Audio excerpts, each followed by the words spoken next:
శ్రీ గురుభ్యో నమః. పరమాత్మ జగద్గురువు మనందరికీ కూడా ఆత్మస్వరూపాన్ని గురించి ఉపదేశం చేస్తున్నాడు. ఆత్మస్వరూపం ఎట్లాంటిది, ఆత్మ యొక్క స్వరూప స్వభావాలను ఎలా అర్థం చేసుకోవాలి, ఆత్మ కానే అనాత్మ పదార్థం యొక్క అంటే ఆత్మ కంటే వేరైన శరీరము, దేహము, ఇంద్రియాలు వగైరా వగైరా పదార్థాల యొక్క స్వరూపాలను ఎలా అర్థం చేసుకోవాలి అనే విషయాలను మనకు విస్తారంగా ఉపదేశం చేస్తున్నాడు. సదసద్వివేకాన్ని ఎలా పొందాలి అని కూడా నిరూపిస్తున్నాడు.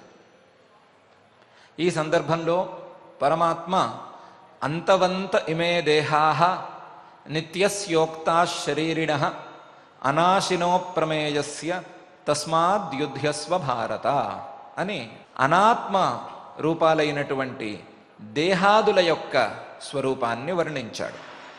వాటికి ఒక అవసానం, చివర, కోన, అంతం ఉన్నది. ఆత్మకు అటువంటి అంతము ఏమీ లేదు. అనాశి, ఎటువంటి నాశము లేనివాడు ఆత్మ అనే విషయాన్ని నిన్నటి రోజున నిరూపించాడు. ఈ నిరూపణని కఠోపనిషత్తు నుండి తీసుకువచ్చాడు పరమాత్మ అని కూడా నిన్న మనం అనుకున్నాము. ఆ కఠోపనిషత్తు యొక్క కథా సందర్భాన్ని కూడా మనం కొంచెంగా సంగ్రహంగా తెలుసుకున్నాం. ఇక్కడ ఒక సందేహం రావచ్చు. పరమాత్మ జగద్గురువు కదా, ఆయన జగద్గురువు, అర్జునుడికి కానీ మనకు కానీ సందేహం వచ్చినప్పుడు సృష్టి ప్రారంభంలో చెప్పినటువంటి ఉపనిషత్తులనే మళ్ళీ చెప్పేయవచ్చు కదా. కొత్తగా ఈ భగవద్గీత అనే గ్రంథాన్ని ప్రారంభించటం ఎందుకు, ఉపదేశాన్ని ఈ విధంగా చేయటం ఎందుకు? ఉపనిషత్తులలో చేసినటువంటి విధానంలో ఉపదేశం చేసి ఉండొచ్చు కదా, లేదా ఆ ఉపనిషత్తులనే తీసుకొచ్చి ఇక్కడ పెట్టేయవచ్చు కదా. నువ్వు కఠోపనిషత్తు చూసుకో, లేదా ముండకోపనిషత్తు చూసుకో, మాండూక్యోపనిషత్తు చూసుకో అని రిఫరెన్స్ ఇచ్చేసేయచ్చు కదా. ఎందుకు ఇంత విస్తారమైనటువంటి ఉపదేశం చేశాడు పరమాత్మ అని మనకు సందేహం రావచ్చు. ఒక మ్యాథ్స్ టీచర్ ఉన్నాడు. ఆయన క్లాస్ రూమ్లో పిల్లలకు పాఠాలు చెప్పాడు. పాఠాలు చెప్పి హోంవర్క్ ఇచ్చాడు. మీరు ఈ హోంవర్క్ చేసుకురండి అని. సాయంత్రం ఇంటికి వచ్చేసరికి తన క్లాస్ రూమ్లోనే తన పిల్లవాడే స్టూడెంట్గా ఉన్నవాడు హోంవర్క్ చేయలేక ఇబ్బంది పడుతున్నాడు. అప్పుడు వాడికి సహాయం చేద్దామని మళ్ళీ కూర్చున్నాడు. ఈ కూర్చున్న మ్యాథ్స్ టీచర్ పొద్దున్న పాఠం ఏ రకంగా చెప్పాడో అదే విధంగా చెప్తాడా, ఏమైనా చిన్న చిన్న మార్పులు చేస్తాడా అనేది నా ప్రశ్న. సందేహం వచ్చినప్పుడు ఉపనిషత్తులనే చెప్పవచ్చు కదా, ఉపనిషత్తులను చెప్పి ఆ ఉపదేశంతోనే సందేహాలను తీర్చొచ్చు కదా అని ప్రశ్న వస్తే, పొద్దున చెప్పిన పాఠాన్నే మళ్ళీ ఇంకొకసారి చెప్పేస్తే వాడికి హోంవర్క్లో ఉండేటువంటి సందేహాలన్నీ తొలగిపోతాయి కదా అని నా ప్రశ్న కూడా సరి అయినదే. రెండు ప్రశ్నలకి ఒకటే సమాధానం. ఒక విషయాన్ని మళ్ళీ ఇంకొకసారి చెప్పినప్పుడు కొంచెంగా మార్పు చేస్తే విద్యార్థికి అర్థమయ్యే అవకాశం చాలా గట్టిగా పెరుగుతుంది. ఆ పెరగటం అనేది చాలా అవసరం కూడాను. అందువలన పరమాత్మ విద్యార్థికి వచ్చిన సందేహాలన్నిటినీ దృష్టిలో పెట్టుకుని ఆ ప్రధానమైన అంశం నుండే, ఉపనిషత్తుల నుండి, వేదాల నుండే అంశాలను తీసుకుని అక్కడక్కడ ఆ వేద మంత్రాలనే ఉటంకిస్తూ, ఆ ఉపనిషత్తుల్లో ఉండేటువంటి రుక్కులనే ఉటంకిస్తూ తన పాఠాన్ని మరొకసారి చెప్తున్నాడు. ఇంకా చెప్పుకోవాలంటే ఇది పాఠం అనే కంటే కూడా ట్యూషన్ అనుకోవటం ఇంకా మంచిది. పాఠం అనేది వేదము, ఉపనిషత్తులు అయితే ఇది ట్యూషన్ లాంటిది. మళ్ళీ ఇంకొకసారి, ఈసారి ఏమి చెప్తాడు? తండ్రి కొడుకుకి పొద్దున గురువుగా, టీచర్గా ఉన్నటువంటి ఈ తండ్రి ఏమని చెప్తాడు? మధ్యాహ్నం క్లాస్ రూమ్లో ఏం చెప్పానో గుర్తు తెచ్చుకో, ఈ సూత్రం మీద నేనేం చెప్పాను, ఈ ఫార్ములాని ఎలా చెప్పానో గుర్తు తెచ్చుకో, ఆ ఫార్ములా ఇది, దాన్ని వివరించుకునే క్రమం ఇది అని తన మాటలతో కొత్తగాను చెప్తాడు. మధ్యాహ్నం చెప్పిన విషయాన్ని కూడా మరొకసారి చెప్తాడు. అట్లాగే పరమాత్మ కూడా తన మాటలతో మళ్ళీ ఇంకొకసారి చెప్తున్నాడు ముద్దుగా మనందరికీ. అదేవిధంగా తను సృష్టి ఆదిలో ఉపదేశం చేసినటువంటి ఉపనిషత్తుల మంత్రాలను, వేదముల మంత్రాలను కూడా అప్పుడప్పుడు ఉటంకిస్తూ వస్తున్నాడు. ఈ సందర్భంలో ఇంకొక విషయం చెప్పడం మర్చిపోయాను. ఈ మ్యాథ్స్ టీచరే హెడ్ మాస్టర్ కూడాను. కాబట్టి ఈ హోంవర్క్ గనక చేయకపోతే రేపటి రోజున దండించేది కూడా ఈ టీచరే. ఈ ఉపదేశాన్ని గనక సరిగ్గా అర్థం చేసుకుని కొంచెం కూడా ఆచరణలో పెట్టకపోతే, కొంచెం ఆచరణలో పెట్టినా సరే హోంవర్క్ చేసేసినట్టే. హోంవర్క్ చేయడం ప్రారంభిస్తే చాలు తృప్తి పడిపోతాడు ఈ హెడ్ మాస్టరు. కొంచెం కూడా దీన్ని ఆచరణలో పెట్టుకోలేని పరిస్థితి వస్తే కొద్దిగా దండన విధించేది కూడా ఇదే పరమాత్మ, ఇదే జగద్గురువు. ఎందుకంటే ఈయనే హెడ్ మాస్టరు, ఈయనే మన కర్మఫలాలను ఇచ్చేవాడు, ఈయనే జగద్గురువు, ఈయనే పరమాత్మ, ఈయనే సర్వస్వం. కాబట్టి మనం ఈ పరమాత్మ చెప్తున్నటువంటి ఉపదేశాలను చక్కగా అర్థం చేసుకుని వాటిని అణువంత కొంచెంగా ఆచరణలో పెట్టినట్లయితే ఆ దండనను కూడా మనం దాటగలము, ఆ దండనను కూడా తప్పించుకోగలము అనే విషయాన్ని కూడా ఇదే ఉదాహరణ ద్వారా మనం ఒకసారి మనసులోకి ఎక్కించుకోవచ్చు. అయితే మనం ముందు ఒకసారి అనుకున్నట్లుగా గురువుల దండనలు శిష్యులకు హానికరంగా ఉండవు. పరమాత్మ ఇచ్చే దండనలు కూడా మనకు హానికరములు కావు, మనకి బుద్ధి తెచ్చేవిగా ఉంటాయి, మనకి సన్మార్గంలో ప్రేరణగా నిలుస్తూ ఉంటాయి అనే విషయం కూడా మనం దృష్టిలో ఉంచుకోవచ్చు. ఈ దృష్టిలో ఉంచుకుని మనం పరమాత్మ చేస్తున్నటువంటి ఈ ఉపదేశం కఠోపనిషత్తు నుంచి అర్థాన్ని తీసుకుని ఎందుకు చేయబడింది అనే విషయాన్ని మనసులోకి తీసుకోవచ్చు. పరమాత్మ ఈ విధంగా కఠోపనిషత్తులో చెప్పినటువంటి విషయాన్ని మరొకసారి చెప్పాడు.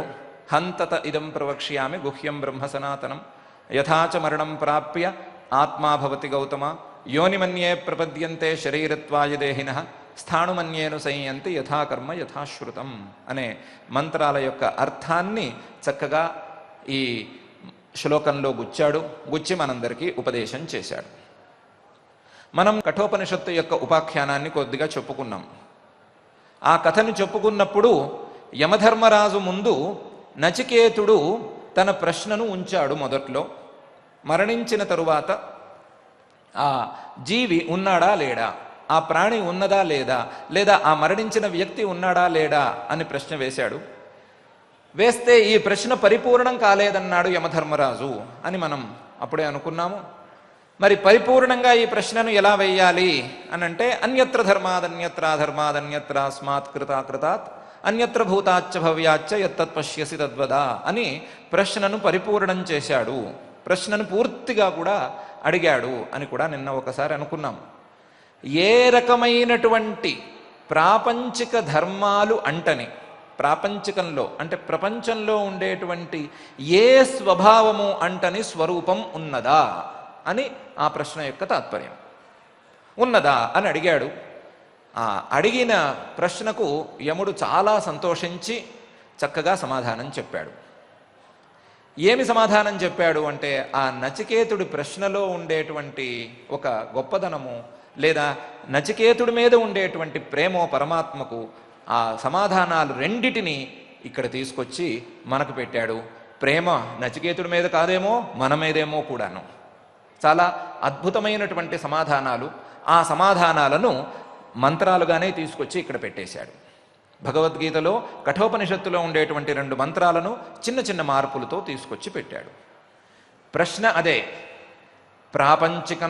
ప్రాపంచికమైనటువంటి స్వభావాలు అంటని స్వరూపం ఉన్నదా, ఉంటే ఏ రకంగా ఉంటుంది, ఏ రకంగా దానికి ఆ స్వరూప స్వభావాలు అంటవు అనే ప్రశ్న.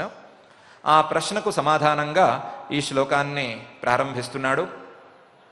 య ఏనం వేత్తి హంతారం యశ్చైనం మన్యతే హతం ఉభౌ తౌ న విజానీతః నాయం హంతి న హన్యతే అని. అర్జున లేదా అర్జున అనే పదం తీసేసి మన పేర్లు కూడా పెట్టుకోవచ్చు. లోకంలో చాలామంది ఏమనుకుంటూ ఉంటారు, చాలామంది కాదు అందరూ అని కూడా చెప్పుకోవచ్చు. ఏమనుకుంటూ ఉంటారు అంటే ఒక కత్తి తీసుకుని ఎవరినైనా సంహరిస్తూ ఉంటే యుద్ధంలో, బయట కాదు, సంహరిస్తూ ఉంటే ఒకడు సంహరిస్తున్నాడు, మరొకడు మరణిస్తున్నాడు. లేదా ఆ కత్తి మన వైపుకే గనక వచ్చినట్లయితే వాడు సంహరిస్తున్నాడు, మనం ఇంకేమి మరణించబోతున్నాము. అలా ఎదురుకుండా ఒక వ్యక్తిని చూసి అయం హంత అని అనుకుంటున్నాం. హంత అంటే చంపేవాడు, సంహరించేవాడు, కొట్టేవాడు అని కూడా. మళ్ళీ మనల్ని కానీ లేదా ఆ మరణించే వ్యక్తిని కానీ చూసి హతహ అని అనుకుంటున్నాం. హతహ అంటే మరణిస్తున్నవాడు లేదా కొట్టబడుతున్నవాడు, దెబ్బలు తినేవాడు అని. కానీ ఆ హంతి అంటే ఇటు దెబ్బకి అటు సంహారానికి మరణానికి అన్నిటికీ దగ్గరగానే ఉంటుంది. హంత హతహ ఈ రకంగా అనుకుంటున్నారయ్యా, ఇది తప్పు. ఏనం వేత్తి హంతారం, ఎవరైతే వీణ్ణి చంపేవాడు, సంహరించేవాడు, కొట్టేవాడు అని అనుకుంటున్నారో, యశ్చైనం మన్యతే హతం, ఈ ఆత్మస్వరూపాన్ని ఓ నన్ను సంహరించేస్తున్నారు, నేను చచ్చిపోబోతున్నాను, లేదా నేను మరణించాను ఈ రకంగా అనుకుంటున్నారో, ఉభౌతౌ న విజానీతః, వీడికి వాడికి ఇద్దరికీ తెలియదు. ఏం తెలియదు? నాయం హంతి న హన్యతే, ఈ ఆత్మస్వరూపం ఎవరిని సంహరించదు, చంపదు, కొట్టదు, ఏమీ చేయదు. న హన్యతే, సంహరించబడదు, మరణించదు, కొట్టబడదు, ఏ రకమైనటువంటి క్రియను పొందదు. అంటే ఏమనుకుంటున్నారు అందరూ అంటే, ఒక క్రియ, ఆ క్రియకి కర్త ఒకడుంటాడు. కర్త అనే మాట అనుకోవచ్చు కదా, ఆ క్రియను చేసేవాడు, ఆ పనిని చేసేవాడు. మళ్ళీ ఆ క్రియ, ఆ పని యొక్క ఫలితాన్ని అనుభవించే వస్తువు ఒకటి. మనం కత్తి ఎత్తి లేదా గొడ్డలి ఎత్తి ఒక చెక్క మీద వేసామని అనుకుందాం. ఎత్తేవాడొకడు, ఆ కింద కొట్టబడే కట్టె ఒకటి, ఆ చెక్క ఒకటి. ఎత్తేవాడిని కర్త అందాము, ఆ కింద ఉండేటువంటి దాన్ని కర్మ అందాము. కర్త కర్మ ఈ రెండు కాడు ఆత్మ. ఈ రెండు ఆత్మస్వరూపానికి అంటవు. ఎందుకు ఇలా అంటవు అంటే, దానికి సమాధానం ఇంతకు ముందే ఒకసారి చెప్పి ఉన్నాడు. ఏన సర్వమిదం తతం అని. ఒక బాటిల్లో నీళ్లు పోసాం, సగం పోసి కదిలించామనుకోండి, నీళ్లు కదులుతాయి. ఎందుకు కదులుతాయి? కదలటం నీటి స్వభావం అని అనుకోవద్దు. కదలటానికి కావలసినటువంటి చోటు ఉంది కాబట్టి కదులుతాయి. బాటిల్లో 30 పోసినా కదులుతాయి, 90% పోసినా కదులుతాయి, 99% పోసినా కదులుతాయి. పూర్తిగా 100% నీళ్లు పోయగలిగామని అనుకుందాం. మూత మూసాము, నీళ్లు కదిలిస్తే కదులుతాయా? కదలవు. ఎందుకు కదలవు అంటే, కదిలేందుకు చోటు లేదు. ఏ రకమైన ప్రదేశము దానికి లేదు. దానికి చోటు బయట ఉంది, కానీ మనం దాన్ని బంధించాం. ఏ వస్తువైనా కదలాలి అంటే దానికి కావాల్సింది ఏంటి? చోటు. అంటే ఏమైంది? కదిలే వస్తువు, చోటు అని రెండు ఉండాలి. కదిలే వస్తువు కంటే చోటు ఎక్కువగా ఉండాలి. ఇప్పుడు ఆత్మస్వరూపం కదలాలి అంటే ఏం కావాలి అంటే చోటు కావాలి. ఆ చోటు ఎలా ఉండాలి? ఈ కదిలే ఆత్మస్వరూపం కంటే పెద్దదిగా ఉండాలి. అది కుదరదు అనుకున్నాం కదా. ఏన సర్వమిదం తతం అన్నప్పుడు అన్నిటికంటే ఎక్కువ చోట ఉన్నది, అన్నిటికంటే పెద్దది ఆత్మస్వరూపమే అనుకున్నాం కదా. ఆత్మస్వరూపం సర్వత్ర వ్యాపించి ఉంది అనుకున్నాం కదా. కాబట్టి దీనికి కదిలే చోటే లేదు. బాటిల్లో నిండా నీళ్లు పోసి మూత పెట్టినట్లుగా దీనికి కదిలే చోటే లేదు. కదిలే చోటే లేకపోతే ఎక్కడి నుంచి కదులుతుంది? క్రియ అంటే ఏంటి? కదలటమే కదా. మనం ఎవరినైనా కొట్టాము అంటే ఏంటి? చెయ్యి కదులుతోంది. కదిలేందుకు చోటు లేకపోతే క్రియ ఎక్కడి నుంచి వచ్చింది? ఏ క్రియకైనా కావాల్సింది ఏంటి? దానికి స్థానం, చోటు కావాలి, అవకాశం కావాలి, స్పేస్ కావాలి. ఆత్మస్వరూపానికి అటువంటిది ఏమీ లేదు. ఆత్మస్వరూపం అంతా ఆవరించి ఉంది, వ్యాపించి ఉంది, పరుచుకుని ఉంది. కాబట్టి ఏ రకమైన క్రియ ఆత్మయందు ఉండదు. ఏ రకమైన క్రియ ఉండదు. ఏ క్రియ అయినా తీసుకోండి, మీరు కదలటం అని అనుకుందాము, లేదా సంహరించటం, హననం అనుకుందాము, ఇంకో క్రియ ఏం తీసుకున్నా సరే ఇది ఆత్మస్వరూపంలో ఉండదు. ఉంటే ఎక్కడ ఉంటాయి అంటే దేహంలో ఉంటాయి. ఎందుకు దేహంలో ఉంటాయి అంటే, దేహానికి కదిలేందుకు చోటు ఉంది కదా. ఇప్పుడు నేను ఇక్కడ కూర్చున్నాను, నా దేహం ఇక్కడ ఉన్నది అంటే చుట్టూ ఎంత ఖాళీ ఉంది, ఎంతైనా కదలచ్చు. నా చేతులు ఇంత దూరం కూడా జరుపుకోవచ్చు. దానికి కావాల్సిన చోటు ఈ శరీరానికి ఉంది, కానీ ఆత్మస్వరూపానికి లేదు. కాబట్టి ఈ ఆత్మస్వరూపం కదలదు. నాయం హంతి న హన్యతే. హంతి, హననం, మరణం అనేది ఆ సందర్భాన్ని బట్టి చెప్పారు. మనకి ఇప్పుడు యుద్ధం కాబట్టి హననం కొంచెం క్రూరంగా, హననం, మరణం, సంహారం అని అనుకుంటున్నాము. అక్కడ నాచికేతుడికి యముడికి సంవాదంలో కూడా మరణం గురించిన ప్రశ్నే కాబట్టి అక్కడ కూడా హననం అన్నారు. కానీ క్రియా మాత్రం, ఏ క్రియ అయినా తీసుకోండి, ఆ క్రియ ఈ ఆత్మస్వరూపంలో ఉండదు అని చెప్తున్నాడు పరమాత్మ. ఇక్కడ అక్కడ కూడా, ఇక్కడ అంటే భగవద్గీతలో, అక్కడ అంటే కఠోపనిషత్తులో, రెండు సందర్భాలలోనూ ఇదే మాట చెప్తున్నాడు. య ఏనం వేత్తి హంతారం యశ్చైనం మన్యతే హతం ఉభౌ తౌ న విజానీతః నాయం హంతి నహన్యతే.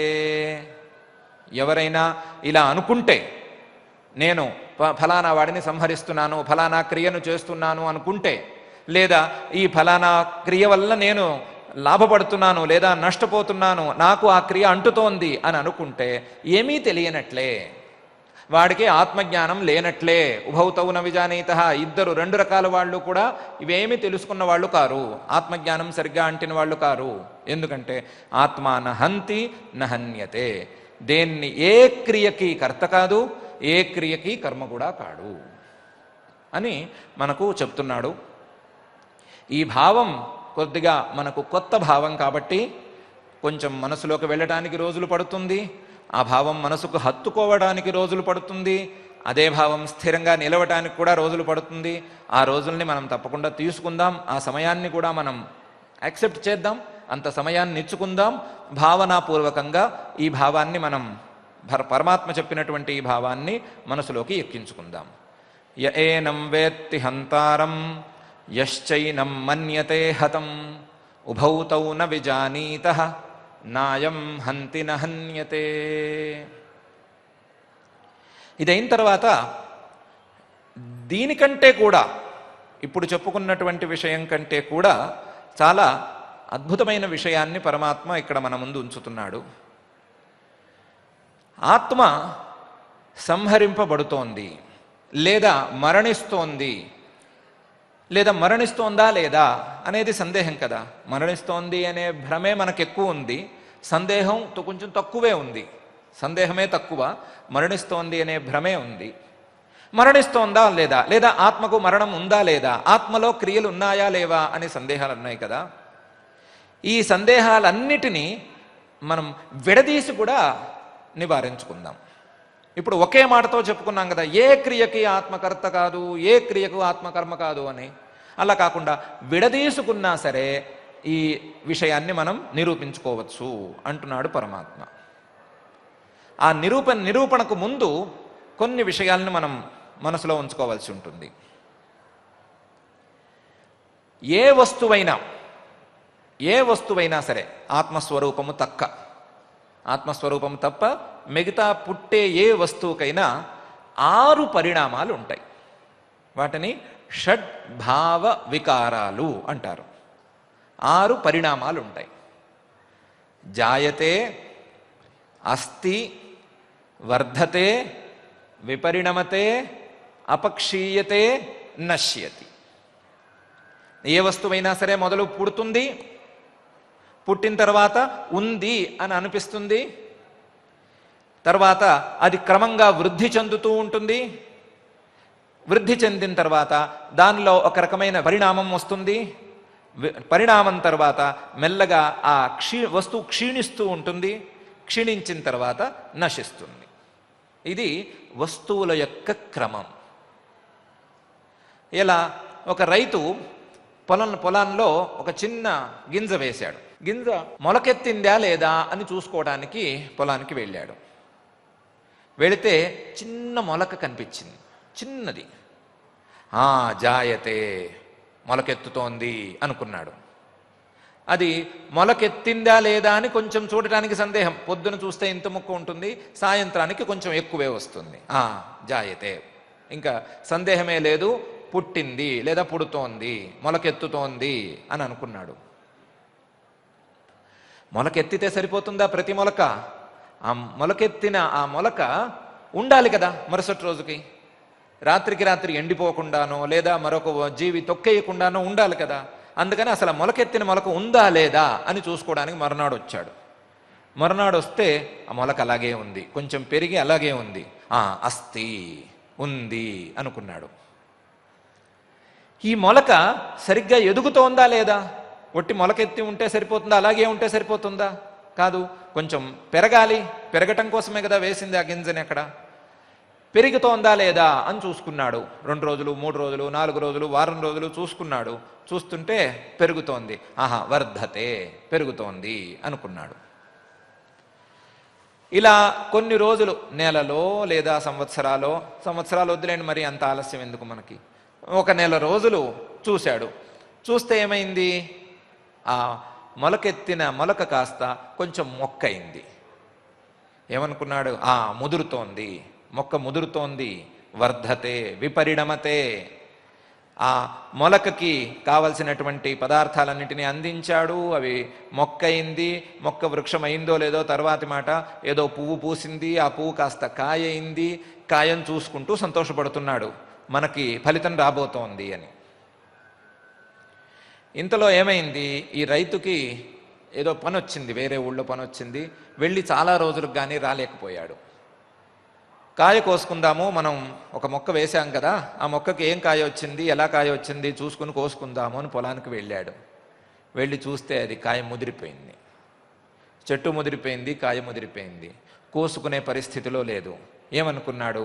అరెరెరెరే, విపరిణమ్యతే, విపరిణామం వచ్చేసింది, ఇది ముదిరిపోయింది, ఇంకా దీనికి మనం వేరే ఏమీ చేయలేం, గింజల కోసం అట్టు పెట్టుకోవాల్సిందే తప్ప దీన్ని కోసుకుని మనం వాడుకునే అవకాశం లేదే అనుకున్నాడు. 2 రోజుల తర్వాత చూస్తే కాయంతా కుంచుకుపోయింది, ముడతలు పడిపోయింది. ఏమన్నాడు దాన్ని చూసి? అపక్షీయతే, కుంచుకుపోతోంది. ఒకరోజు వెళ్ళి చూసేసరికి కాయ కాస్త కింద రాలి పడిపోయింది, చెట్టు పూర్తిగా ఎండిపోయింది. ఏమనుకున్నాడు దాన్ని చూసి? నశ్యతి, నశించిపోయింది. అంటే మొలకెత్తటం, ఉండటం, తర్వాత కాస్త పెరగటం, ముదరటం, ముదిరిన తర్వాత కుంచుకుపోవటం, పూర్తిగా నశించిపోవటం. ఇది వస్తువు యొక్క క్రమం. ఎన్ని క్రమాలైనా చెప్పుకోవచ్చు, కానీ ఈ క్రమాల్లోనే అవన్నీ ఉంటాయి. మనం ఒక్కొక్క రోజు డే బై డే ఇది రికార్డు చేసినా సరే వీటిల్లో ఏదో దాంట్లోకి వచ్చేస్తుంది, ఈ కేటగిరీల్లోకి వచ్చేస్తుంది. ఇలా ప్రతి వస్తువుకు ఈ షట్ భావ వికారాలు ఉంటాయి, 6 భావ వికారాలు ఉంటాయి.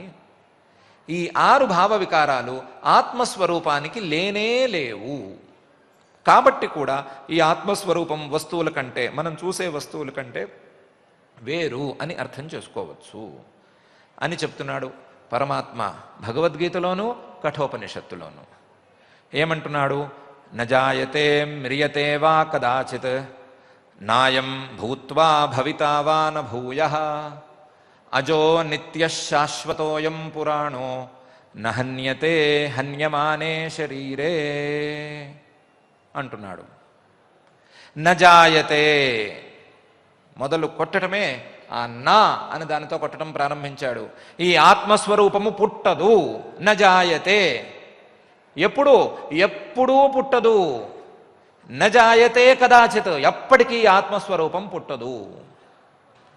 మ్రియతే నమ్రియతే, కదాచిదపి నమ్రియతే, ఎప్పటికీ ఆత్మస్వరూపం మరణించదు.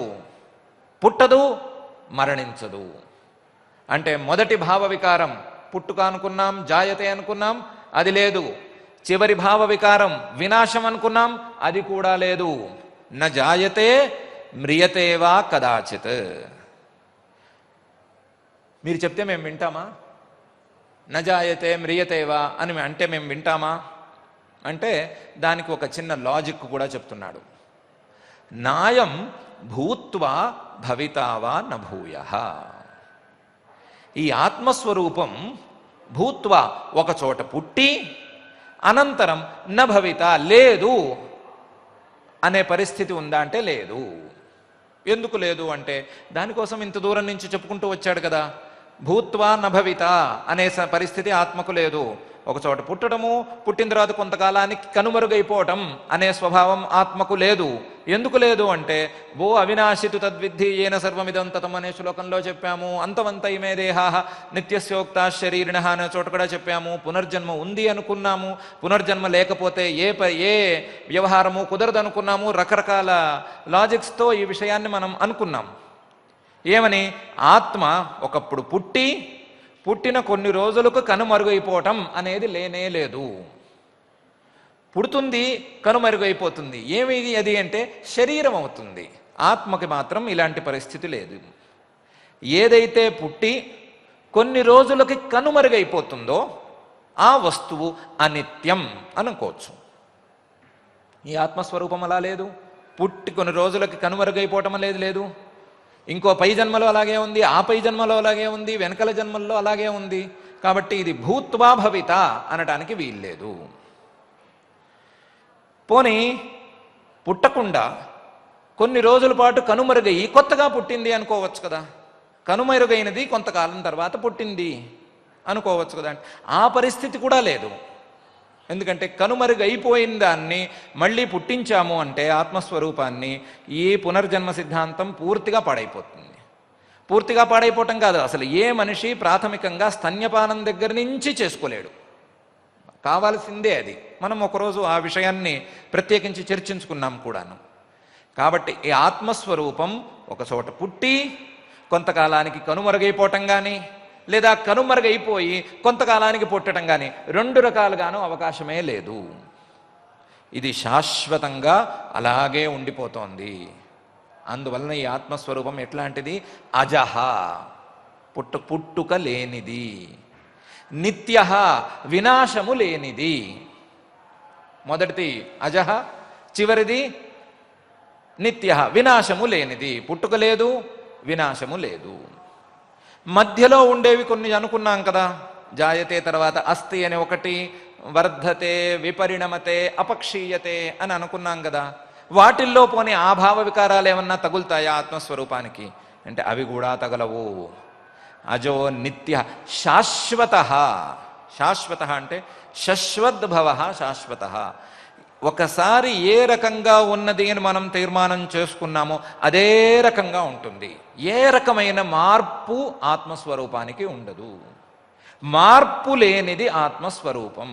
అంటే విపరిణమతే అనుకున్నాం కదా, ముదరటం అని.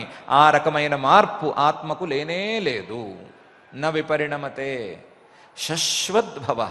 ఒకేసారి మనం ఏ రకంగా అనుకుంటామో నిర్ణయించుకుంటామో ప్రమాణాల వలన అదే రకంగా ఉంటుంది, మరొక రకంగా మారనే మారదు. మనం ఏ రకంగా అనుకుంటామంటే మనం భ్రమతో ఏ రకంగా తెలుసుకుంటామో ఆ రకంగా కాదు. మనం ప్రమాణాల ద్వారా ఏ రకంగా తెలుసుకుంటామో, ఉపనిషద్వాక్యాల ద్వారా, పరమాత్మ యొక్క ఉపదేశాల ద్వారా ఏ రకంగా తెలుసుకుంటున్నామో అదే స్వరూపంలో ఉంటుంది. కాబట్టి ఏ రకమైన మార్పు లేదు, విపరిణామం లేదు. పోనీ వృద్ధి, అభివృద్ధి ఉందా? ఆత్మస్వరూపం ఈరోజు 1 గ్రాము ఉండి రేపటికి 2 గ్రాములు, 3వ రోజుకి 4 గ్రాములు అలా ఇలా పెరిగిపోతూ ఉంటుందా? లేదా ఈరోజు కొంత దూరం వ్యాపించి ఉండి రేపు ఇంకో అడుగు ఎక్కువ పెరగటం అట్లా ఏమన్నా ఉంటుందా చెట్టు పెరిగినట్లుగా? అంటే అది కూడా లేదు. పురాణ అంటే పురా అపి నవః. ఇంతకు ముందు కూడా కొత్తగానే ఉన్నది. ఇప్పుడు కొత్తగా మారింది ఏమీ లేదు. ఇంతకు ముందు కొత్తగానే ఉంది, ఇప్పుడు కూడా కొత్తగానే ఉంది. ఒకే రకంగా ఉంది. చెట్టు హేమంత ఋతువులో కానీ శిశిర ఋతువులో కానీ మొత్తం ఆకులు రాలిపోయిన తర్వాత ఎండిపోయినట్టు కనిపిస్తుంది. మళ్ళీ వసంత ఋతువు రాగానే చక్కగా చిగిర్చి కొత్తగా కనిపిస్తుంది. సర్వే నవా ఇవాభాంతి మధుమాస ఇవ ద్రుమాహ అని కొత్తగా కనిపిస్తుంది మనకి. ఆ కొత్తగా కనిపించే చెట్టు కొత్తదా పాతదా అంటే పాతదే, కానీ కొత్తగా కనిపిస్తోంది. ఎందుకు కొత్తగా కనిపిస్తోంది? చిన్న మార్పు వచ్చింది. ఇంతకుముందు ఈ చిగుళ్ళు లేవు శిశిర ఋతువులో, ఇప్పుడు చిగుళ్ళు వచ్చినాయి. అట్లా ఏమన్నా ఆత్మకి జరుగుతుందా అంటే అది కూడా జరగదు. పురా అపి నవః. ఇంతకుముందు కొత్తగానే ఉండేవాడు, ఇప్పుడు కూడా కొత్తగానే ఉంటున్నాడు. ఎల్లప్పుడూ ఒకే స్వరూపంతో ఉండేవాడు ఆత్మ. పరమాత్మ స్వరూపం ఎప్పుడూ ఒకే రకంగా ఉంటుంది. ఏ రకమైన మార్పు దీనికి రాదు. పురాణ నహన్యతే హన్యమానే శరీరే. ఒకవేళ మార్పులు ఏమైనా ఉన్నాయి అంటే అవి ఎక్కడ ఉన్నాయి? శరీరంలో ఉన్నాయి. శరీరంలో రకరకాల మార్పులు ఉన్నాయి, రకరకాల క్రియలు ఉన్నాయి. ఆ క్రియలేవి ఈ ఆత్మస్వరూపానికి కొంచెం కూడా అంటవు. నహన్యతే హన్యమానే శరీరే. ఆత్మస్వరూపంలో ఏ రకమైన భావ వికారము లేదు అనుకున్నాము.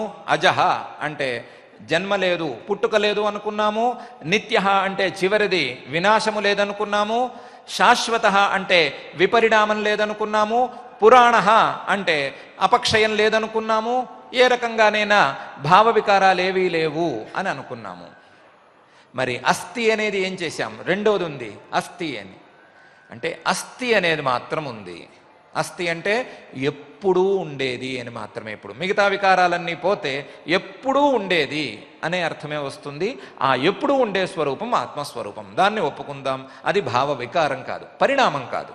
అస్థి ఉండటం అంటే 3 కాలాలలోనూ ఉండటం, అది భావ వికారం అయితే కాదు. మరి శరీరానికి భావ వికారాలన్నీ ఉన్నాయా? ఉన్నాయని ప్రత్యేకించి చెప్పుకోవాలా? కనిపిస్తూనే ఉన్నాయి కదా. ఆడపిల్ల కడుపుతో ఇంటికి వచ్చిందనుకోండి, హాస్పిటల్కి తీసుకెళ్ళారు, డెలివరీ కోసం తీసుకెళ్ళారు. పిల్లవాడు పుట్టాడు అంటున్నామా లేదా?